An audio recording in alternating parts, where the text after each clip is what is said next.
And now, live from the Elite Ringside Network studios, this is Smack Talk with AJ Jensen and Spencer Hart.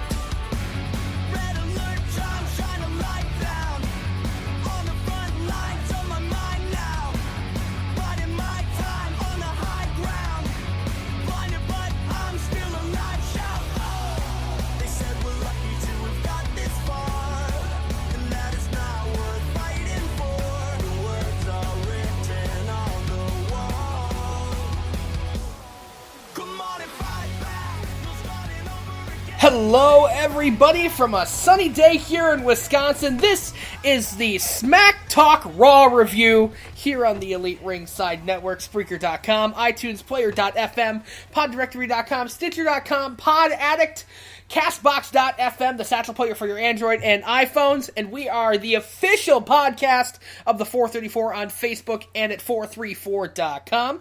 As always, joined by AJ Jensen. How you doing, my friend?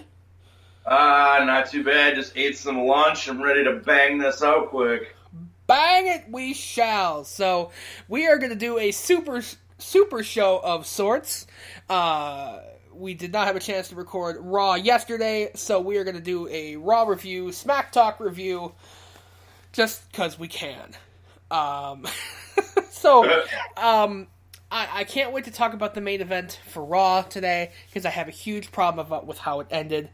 But we'll get to that later in the show. We'll also talk about SmackDown and the grudge match that we had against Randy Orton and Jinder Mahal, because that match wasn't shoved down our throats for the last 4 months. So we start out Monday Night Raw.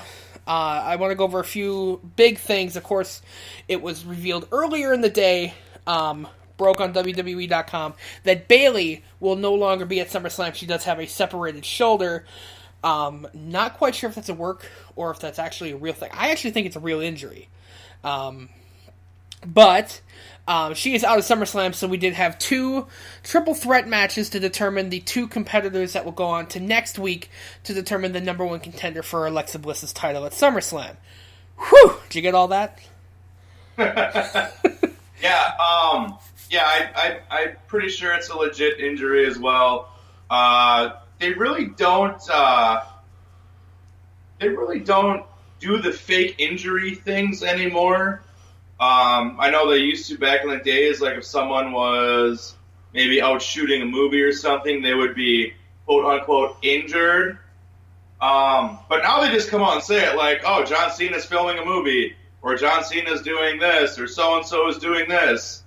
So usually I think when an injury thing pops up, it's real. It also was reported that, Scott Dawson's out, yep. Yeah, blew out his bicep at a live show, so that takes them off of Raw again. And that's horrible because they just came back from, Dash Wilder had a broken jaw. They just came back and we're getting into this thing with the Hardys, and then he blows out his bicep. Yeah. And now it's like, well, what are they going to do with the Hardys now? But yeah, I don't know. I totally called the triple threat matches too, by the way, for the women. I mean, it's pretty obvious in what direction they were going to go. Yeah. But I'm curious to see, because I actually don't know who's going to win that match next week. I have my theories, but I'm not confident, as much as I normally would be. Because, so let's talk about that. So the 2 triple threat matches going out of Raw, let's play everybody's favorite game. Who do you think is going to win? We'll start with the first match, which was Emma, Alicia Fox, and Sasha Banks. Don't take too long or your brain's going to melt. Sasha Banks won that match. The next match, we have Mickie James, Dana Brooke, and Nia fucking Jax. Yeah. I mean, you couldn't have telegraphed the endings to both of those matches any harder than putting Sasha Banks, Emma, and Alicia Fox in one match. And then Nia fucking Jax, who I'm pretty sure is stronger and bigger than both Mickie James and Dana Brooke combined, and Dana Brooke's got muscle. I don't know, Dana Brooke's pretty strong. That's fair. But still, you couldn't have choreographed the ending to those matches any harder. Yeah, Dana Brooke looked like she got her freaking head squashed. Yeah. That was that we were watching. Nia came with the arm the arm shot across Dana Brooke's face, and I'm pretty sure Dana died. Yeah, so then let's talk about that. So we've got Sasha Banks versus Nia Jax going into next week Monday Night Raw for the number 1 contendership for the Raw Women's Championship at SummerSlam. I hope Nia goes over. Me too, and that's who I'm going to pick. Chris, don't take my pick. That's who I'm going to have is Nia Jax, because I'm going to have Nia Jax win the thing at SummerSlam. Yeah. You may as well start it now. The only thing that, why I wouldn't be so confident on that is the fact that, and we talked about this last week, people are saying, oh, Nia Jax is unsafe, and she basically injured Bayley. It's do you think they're going to reward her for, in some people's eyes, being responsible for Bayley's injury? I mean, maybe. I mean, that's why I'm like, I don't know, because depending on which way you look at it, you can look at it as it was an accident, shit happens, right? Or you can look at it okay, that was totally Nia Jax's fault. She should have been safer, and then all of a sudden here she is in a number 1 contenders match, 2 weeks later. But I don't know. I don't think they would have had her win that match, or even, well, I don't know. You never know. You never know with these people. I mean, we were saying the same thing 3 months ago about Jinder Mahal. Yeah, I mean, that's true.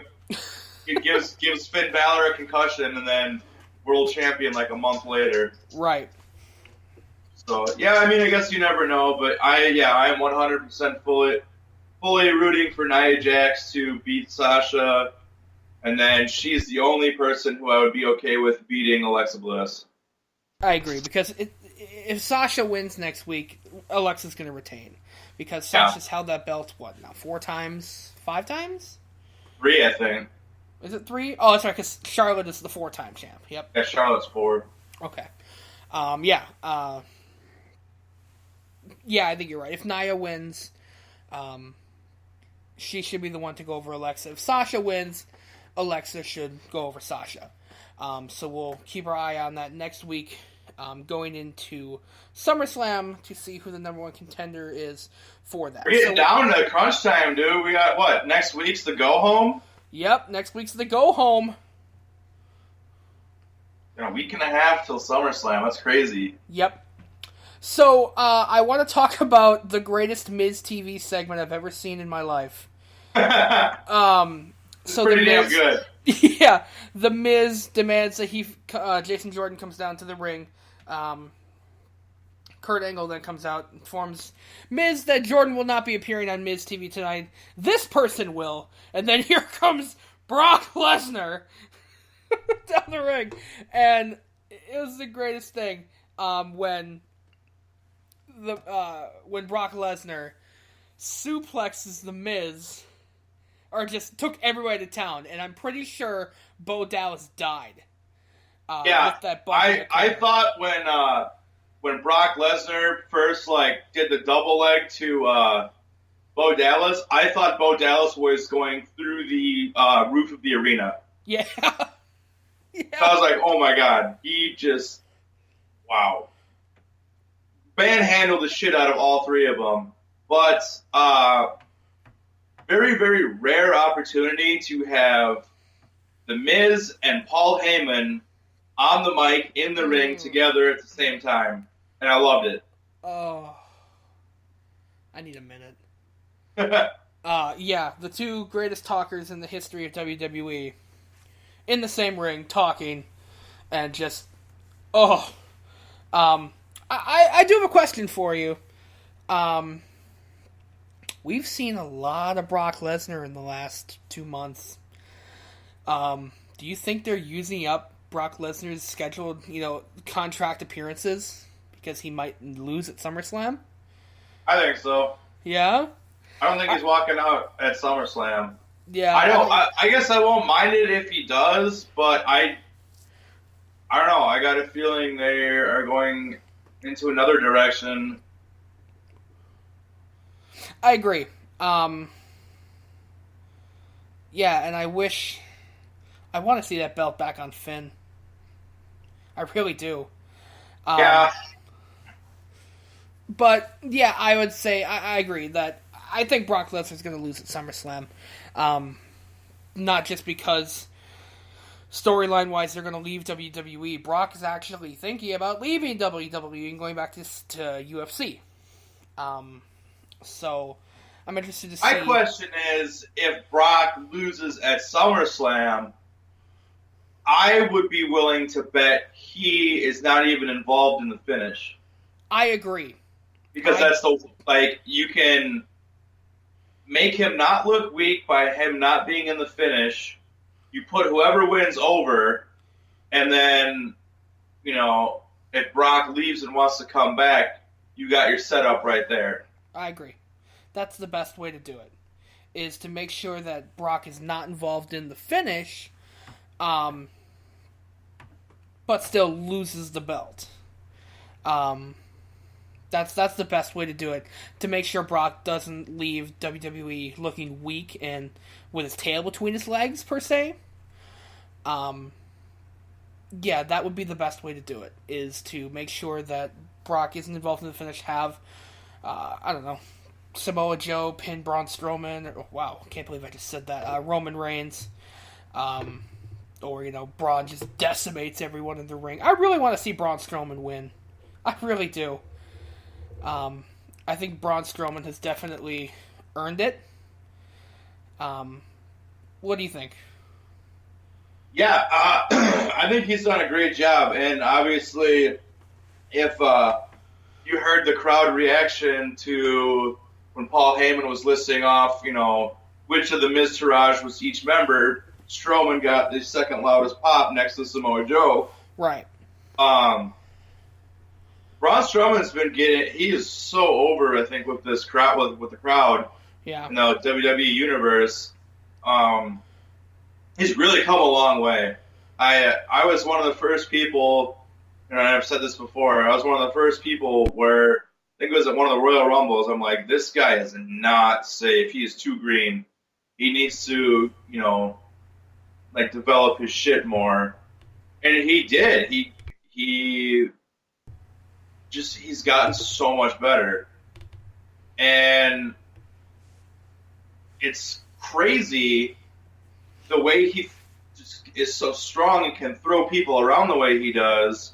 If you want to talk about potential, somebody getting injured, you'd think it would be that guy. That would be the one to do it, the way he throws people around.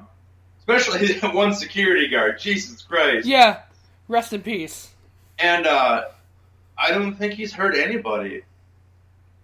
And everything he's done, he's made it look brutal. And yet we have heard no reports of anybody getting injured. No reports of anybody saying he's too rough or too strong, that type of stuff. So, if I had to pick two, it's flip a coin between Samoa Joe and Braun Strowman for me, and that's who I want to win. Yeah, I agree. I want to talk real quick as well regarding the tag team championships. Did I not call that shit? Yeah, you did. You called it. I really enjoyed, not during the Seth and Sheamus match, which was a great match. After the match between, what was it, Dean Ambrose and Cesaro? Yeah. Dean Ambrose and Cesaro put on a good match, and then after the match, they start beating down Dean again. Seth comes out and saves Dean, and then Dean does the the Shield, the fist bump, and Seth walks away. Oh, okay. I have a problem with this, but this is a great way to do this because you're getting this reaction from hardcore loyal fans that you're playing just the tip with them, and it's amazing. They want this to happen, but they're also teasing you with it. What do you think is going to happen next week with Dean and Seth?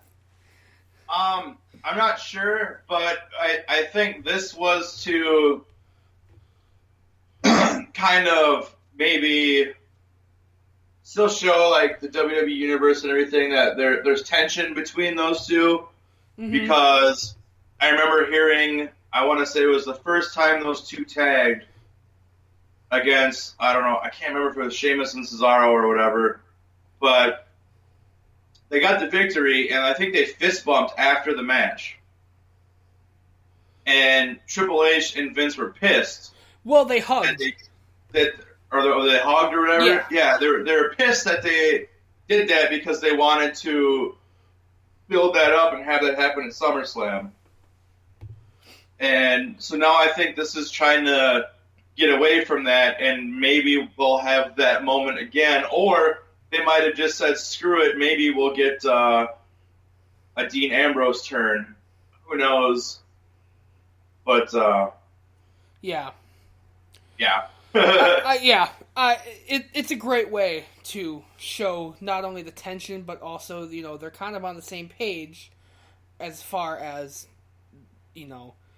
help each other out and being that tag team. Not a quote-unquote tag team, but a partnership.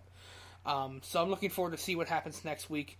One more thing about the tag team division, and this is... I'm just going to say this and we're just going to move on. Enzo Amore and Big Show versus Luke Gallows and Carl Anderson. I got nothing. I don't know why they're shoving Enzo down our throats all of a sudden. I'm not enjoying him without Big Cass.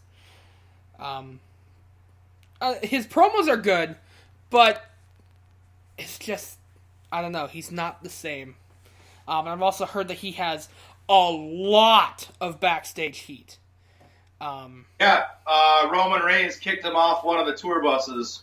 That's amazing. That's hilarious. From what I've read, Enzo, his real life persona is the exact same as his gimmick. He's got no filter, and he says and does shit, and people get sick of it. Mm-hmm. And I've heard he's just got so much heat backstage right now. Yeah. The storyline between Enzo Amore and Big Cass, and Big Show getting involved with Big Cass, it's just been a kind of storyline. It hasn't really gone anywhere other than Enzo and Cass aren't a thing anymore, and then Big Show is there. That knockout punch was pretty wicked, though. That's fair, the knockout especially punch. like the way Big Cass sold that one, where he just falls straight backwards, kind of like a tree just toppling over. I like that, but when they show the slow-mo replay, you can see him seconds before the fist hit him. You can see like his left eye close, and he kind of like turns his head, anticipating the punch. And then Big Show's wrecking ball size fist plows into his face. Oh yeah. Again, real quick, the women's division: Sasha Banks versus Nia Jax next week as well for the number one contendership. Real quick as well for the cruiserweight division: Akira Tozawa versus Arya Daivari. This match was short, and that's all I have to say about that. It was. Boring. We've seen boring. it 6 times in the last 6 weeks. Yep. Not a memorable match at all. Akira Tozawa wins with the senton. I don't think we're calling it anything other than that. I think it's just senton. Yeah. Yeah, nothing really memorable about that. And then the last one I'm going to go over here, Finn Balor versus Bray Wyatt. Finn and Wyatt have another confrontation this week. With another. I love the mind games that these two are doing to each other. Like, yeah. This is actually one of the probably one of like the better matches I'm looking forward to at SummerSlam. Is, like that main event, I'm looking forward to that, and then like this match is probably like tied for first, or like just like 1A and 1B, like I'm really, really looking forward to seeing these two lock it up. Everyone who knows me knows these are my two favorite guys on the main roster right now. I've been very, very upset with how they pushed Bray. He got that win over Seth Rollins not really clean at the pay-per-view, but still went over in their feud, which I want to say is one of the first times he's gone over in a feud in a very long time. So yeah, him and Balor going at it. Like I said, I'm just gonna sit there with my popcorn, like the Michael Jackson Thriller gift, and just eat my popcorn and smile the whole time. Yeah. I'm looking forward to that match as well. I've enjoyed the build up to this match, and from what I've heard, we're going to get the Demon King out of Finn, so that'll be great as well. So the last portion I want to talk about here, spend a little time on, is the main event: Roman Reigns versus Braun Strowman in a last man standing match. John Cone, the referee. Oh, hold on a sec. I'm scrolling through news feeds right now, and I just came across this, and I thought we should touch on this before we finish with Raw. Okay. WWE backstage they are not happy with the way the crowd reacted to Bayley coming out on Monday Night Raw. And now that I read that, I'm actually surprised none of us brought that up on how badly she was getting booed. Yeah, she was getting booed. It was terrible. I don't know. I don't know if they're actually booing her, or they're just booing because they're pissed that she's gonna be gone for a while. And now that I think about it, like you could tell it got to Bayley in the ring. She kind of even like mentioned it a little bit, like she said Charlotte Caruso asked her a question. And, the crowd started booing, like, yeah, this sucks. She said, yeah, this sucks. So, now that you mention it, I didn't really think about the booing until just now. That's why I wanted to bring that up, because I saw that article, and then I was like, oh, shit, like, talk about that quick.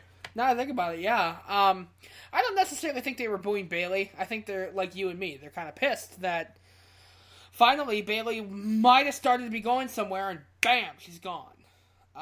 Same thing with the Revival. So, injuries can't come at a worse time. There's no good time for an injury. But 2 weeks out of SummerSlam, when you're the number one contender for the Raw Women's Championship, that's the worst time. Because they have to quickly backtrack and figure out what the fuck they're going to do to figure out who the new number one contender is for the belt.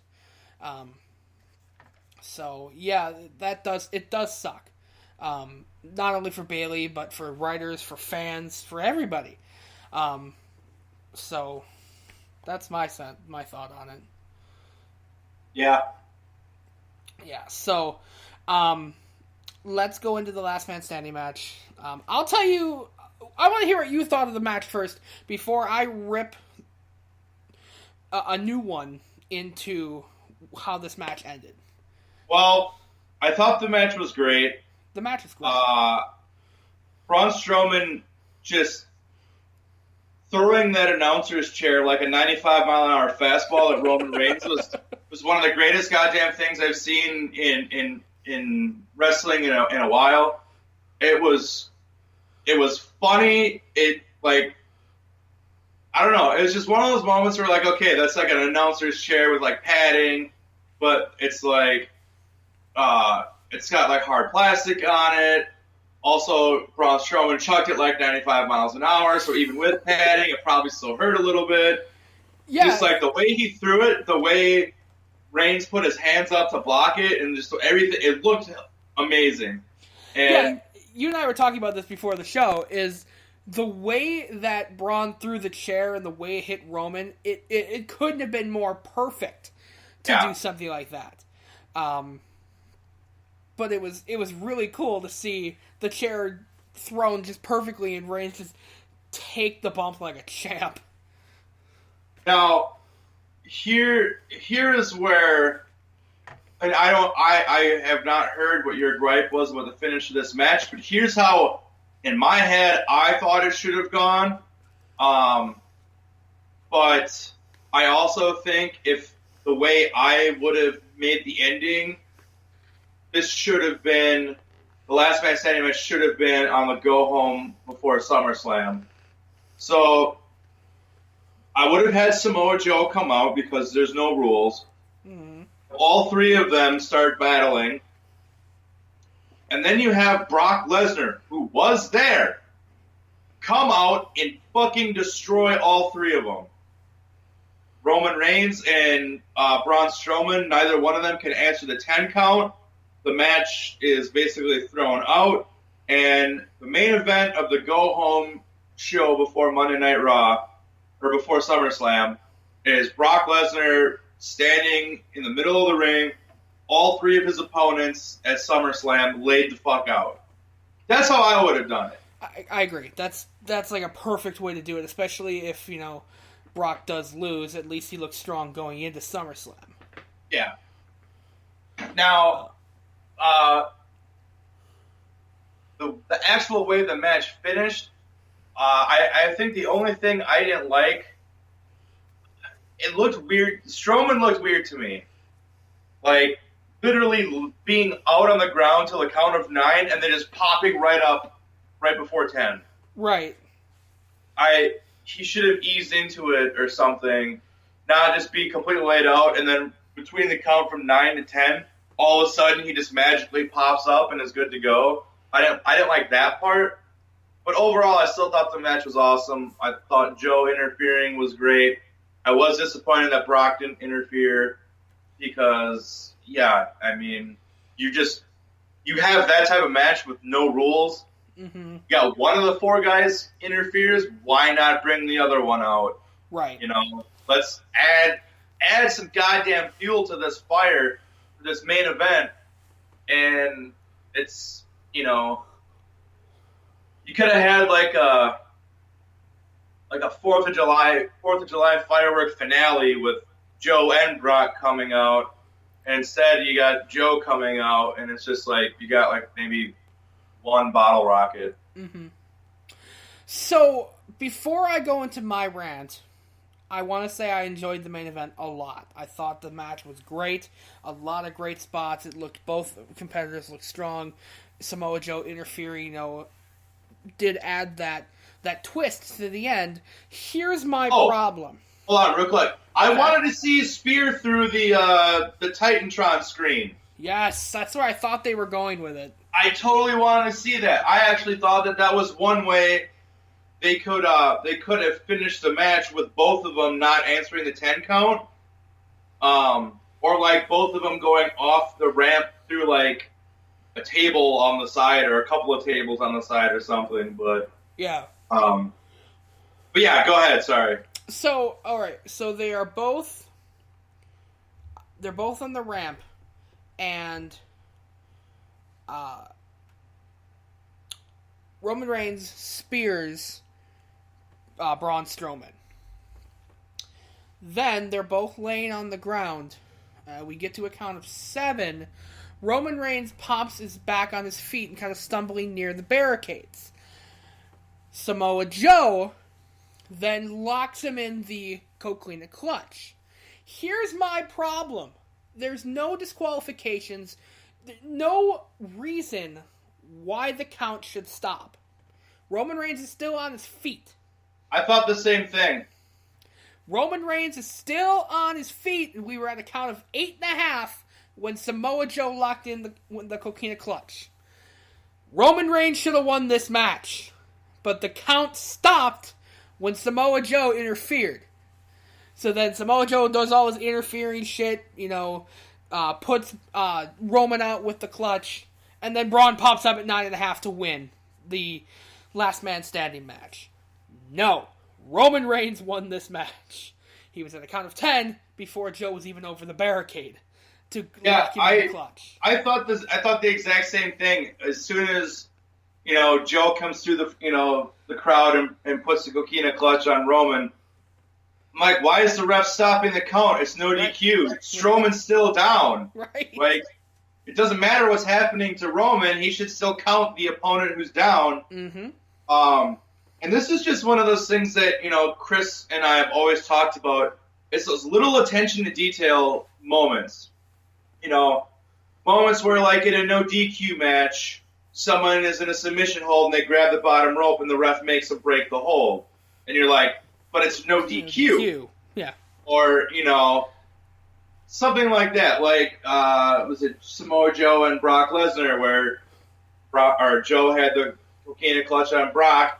Brock backs him into the corner with his arm clearly grabbing the top rope, and the ref, also in the corner, is supposed to break any hold, or touching the rope, supposed to break any hold. Ref lets him lock the hold in, and it was a normal rules match. So, it's those little attention to detail things that I don't think a lot of people notice, but the hardcore smart fans, the smarks. Yeah, someone who's been watching, 20, 25, 30 years is going to notice that. Right. Because you're like, what?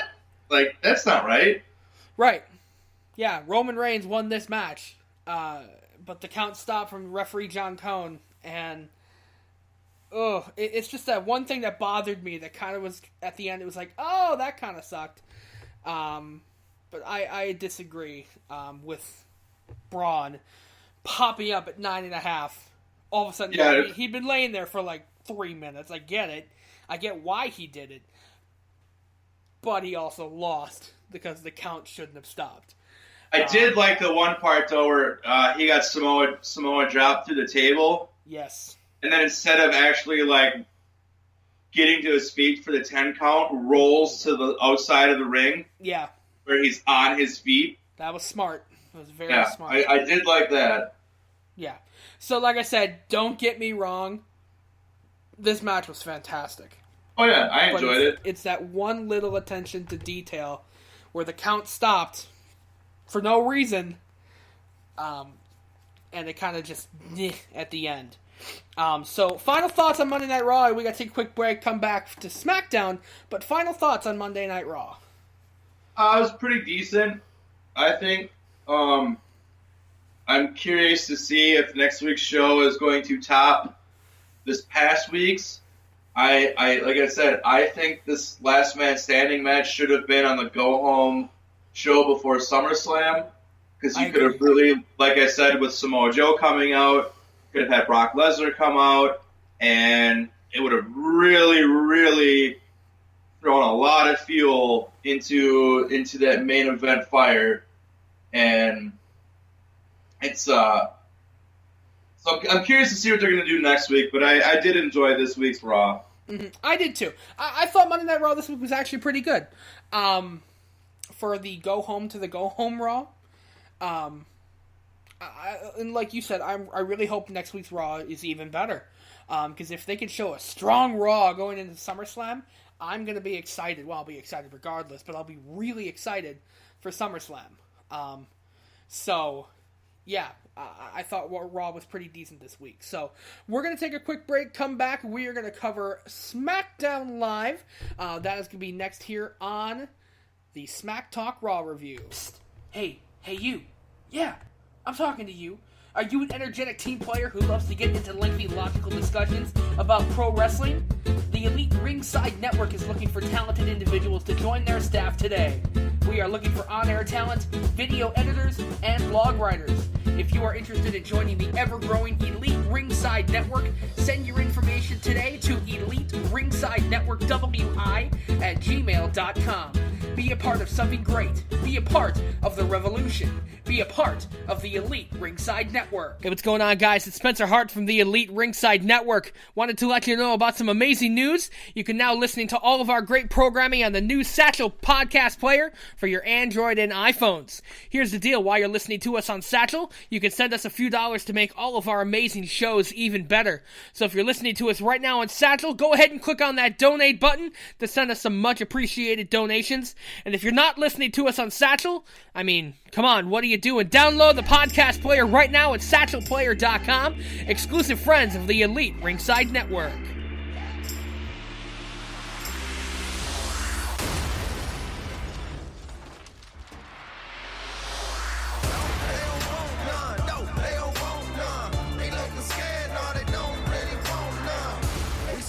Welcome back to the Elite Ringside Network's Smack Talk Raw review.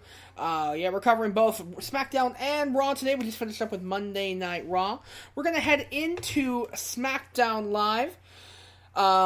First thoughts on SmackDown?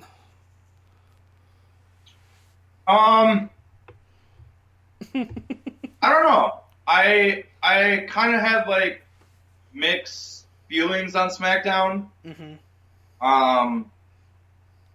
Yeah, it's just alright for me, I guess. I don't think it was as good as Raw. Oh, I completely agree with that. SmackDown this week was kind of, I guess. I want to go over some winners and losers from SmackDown. I want to start with the main event. We're going to say the loser was all of us. The main event of SmackDown Live was the grudge match. The first ever grudge match on SmackDown Live is how they build it going into the break. First of all, what the hell is a grudge match? A grudge match, people, is a match where there's bad blood between the two of them and they have to get it out. Except Randy Orton versus Jinder Mahal has literally happened every SmackDown and every pay-per-view since Backlash. So, it was a grudge match 5 fucking weeks ago. Now it's just The Miz and Dean Ambrose.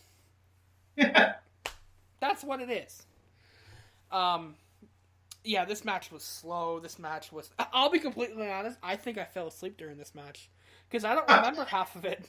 I was sitting on the couch, and I remember watching the finish. I don't remember watching the beginning.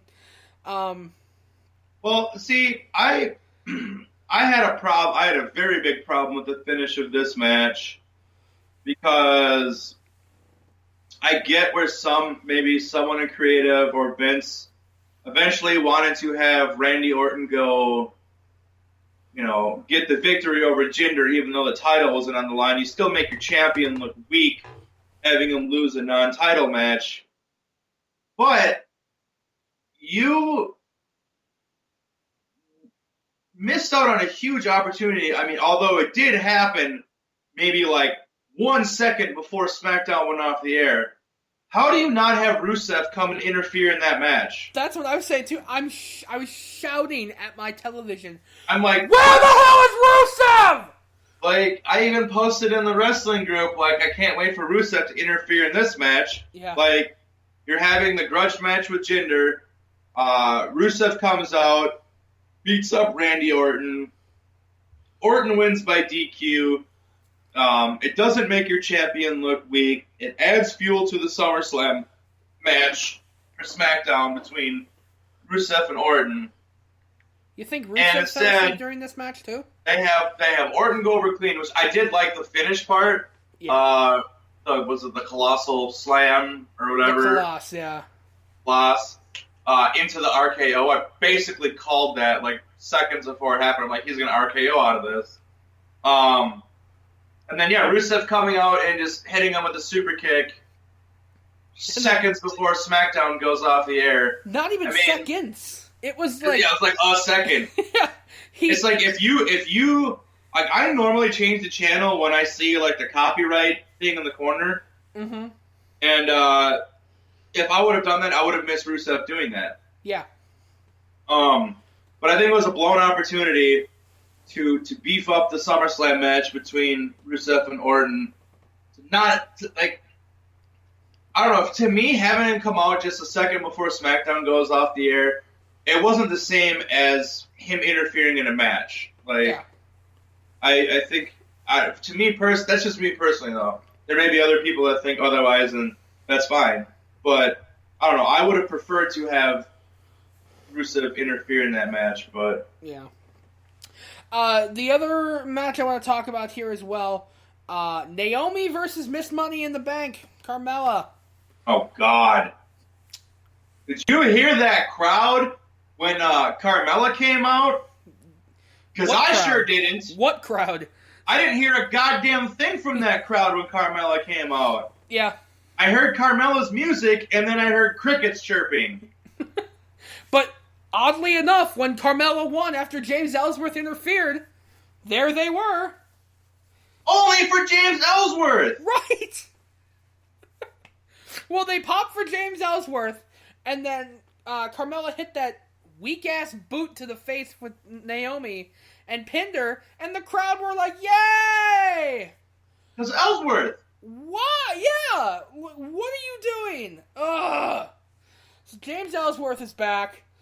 Carmella wins with, I'm pretty sure she just, pet Naomi's face with her foot, and then Naomi took the pin. And then, on top of that, probably, this whole thing was booked horrendously, in my opinion. Way wrong. Horrific. Yes. You have the Women's Money in the Bank contract holder get a non-title victory over the champion. She's down. She's out. You just pinned her. And you don't cash in? Right! Yeah, she's down! She's on the mat! What? I'm screaming at my friend! I'm screaming at my friend! Why is she not cashing in the Money in the Bank condo? Okay, logic is completely out. Cats and dogs are living together. North Korea is friends with every single ally country. And Donald Trump is a great president. It bothers me that you book a match between Naomi and Carmella. You have James Ellsworth interfere. Naomi is laying there, right on the ground. Why wouldn't you cash in right before you pin her? Why would you do that? Here's what I think is going to happen. Or pin her, cash in, put her in, while she's on the mat, put her in your little submission hold, and win. Yeah.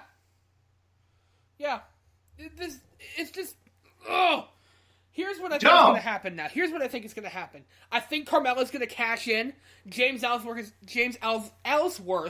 I'm so pissed. I'm lisping. James Ellsworth is going to accidentally cost Carmella that match. I said that last week. Oh, did you? Yeah. Oh, well, I agree with you now. Because you said you'd love that. Oh, that's right. Yeah. Shut up. Okay. I haven't had power for 3 hours today, and I lost all contact with society. You guys have a storm up there or something? No, just randomly the power just went out. Oh, that sucks. I know you guys down in Point have been having power outages left and right over the last month. Yeah, it's great. Well, we had a storm that took out power. We lost power for 24 hours. Then, a week later, we lost power for about 2 hours because of the storm. And then over by the Quick Trip by our house, a bunch of people lost power over there last week because some idiot went around the corner too fast and smoked the power pole on the corner. So, yeah, lots of power outages lately. Yeah, but... yeah, which is more exciting... Talking about power outages was more exciting than Carmella and Naomi's match. And I mostly put that on Carmella because I actually love Naomi. I've been a fan of hers for a while. My wife loves her. I think Naomi really found her niche with the Feel the Glow thing. Yeah. And I think she has done a bang-up job as champion. And I actually hope she keeps that thing for a while. I agree. I love Naomi as champion. She's fun. She's energetic. The Feel the Glow gimmick, like you said, is music is bumping, the lights are going, and you feel good when Naomi comes out. Yeah. Like, you can't help but not, if you look at her entrance versus Carmella's entrance, it was complete polar opposites. Nobody was engaged or at all in Carmella's entrance. Like I said, the crowd didn't even boo her entrance. Yeah. The crowd was like silent, and that's a bad sign. Yeah. It's one thing to get booed. You're booed because they don't like you, which means you're doing your job as a heel. Right. You get no reaction. That just means nobody cares about you. There's a problem. Yeah, there's a problem.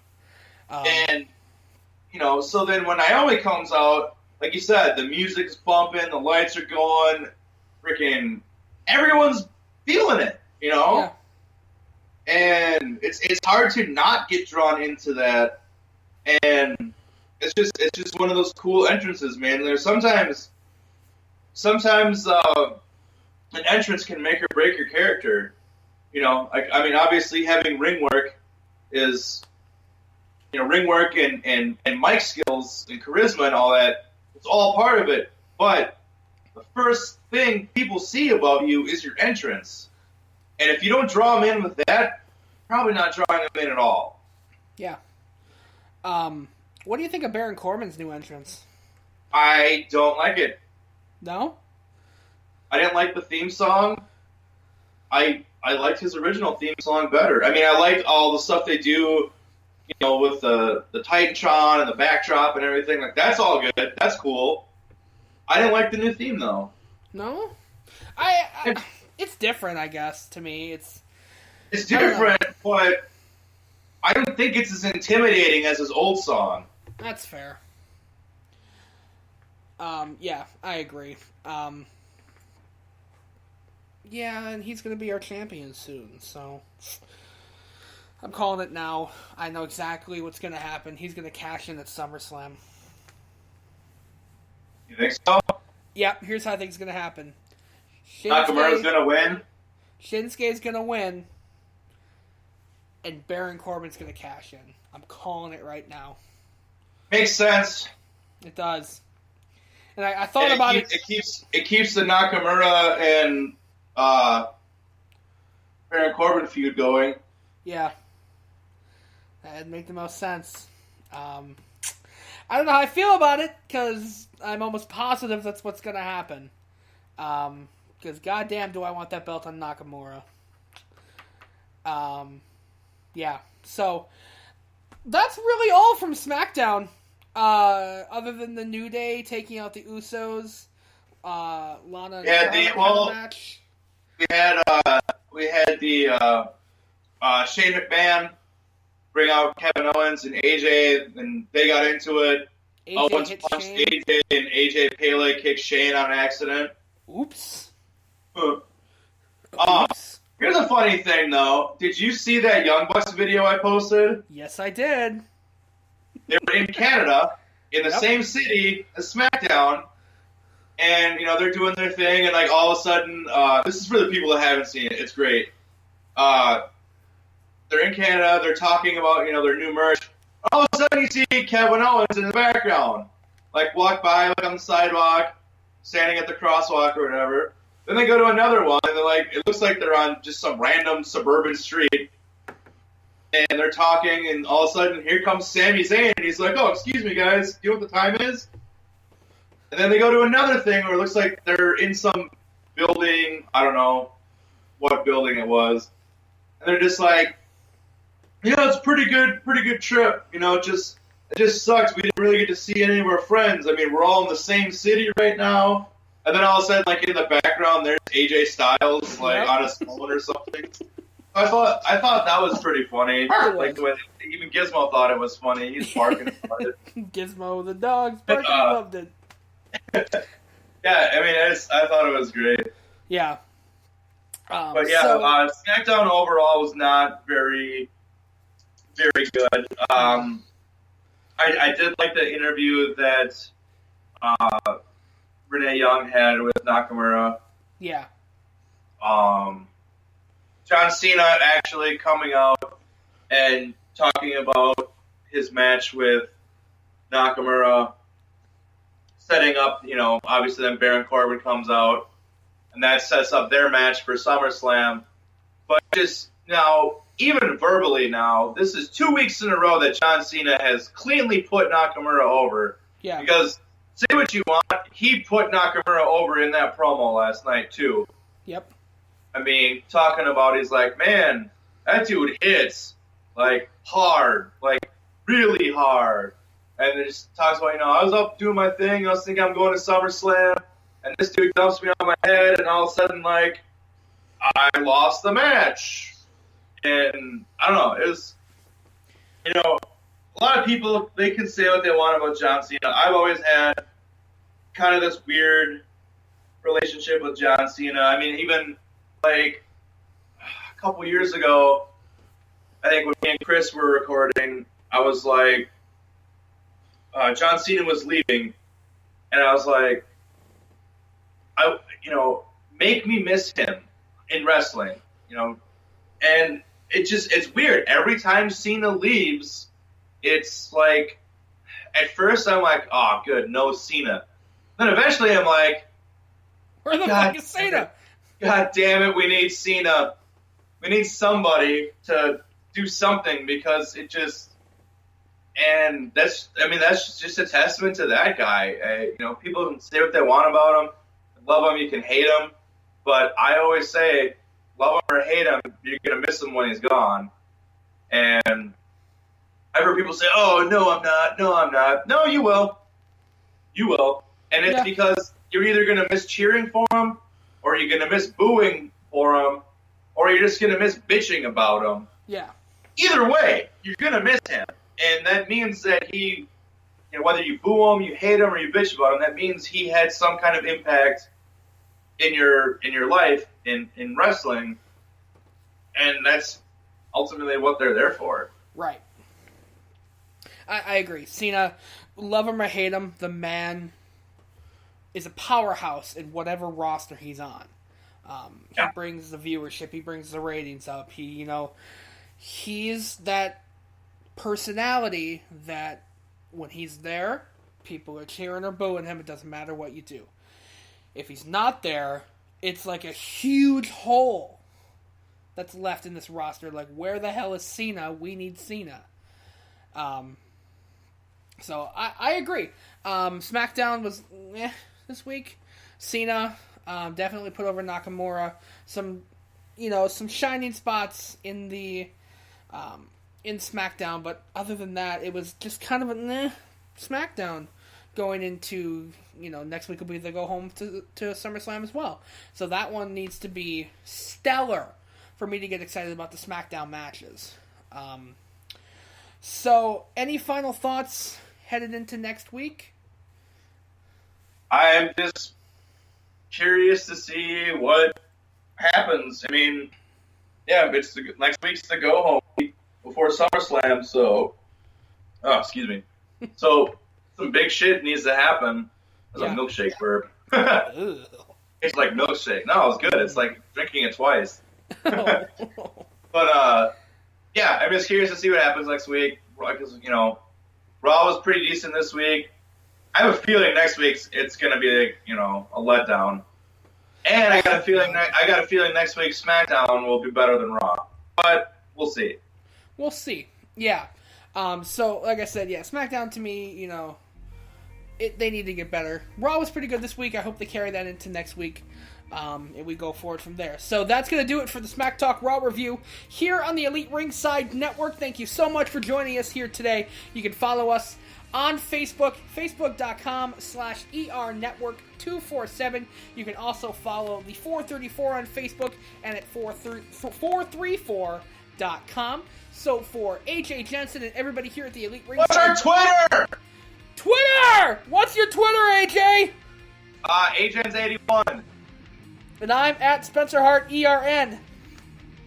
And follow us. Our Elite Ringside Network Twitter, I believe, is at ER Network 247. Yep, it's at ER Network 247. You can follow us there as well. So, like I said, for everybody here at the Elite Ringside Network and AJ Jensen, I'm Spencer Hart saying we will see you guys next week for the Go Home edition. Follow us. We need followers. Have a good one, everybody.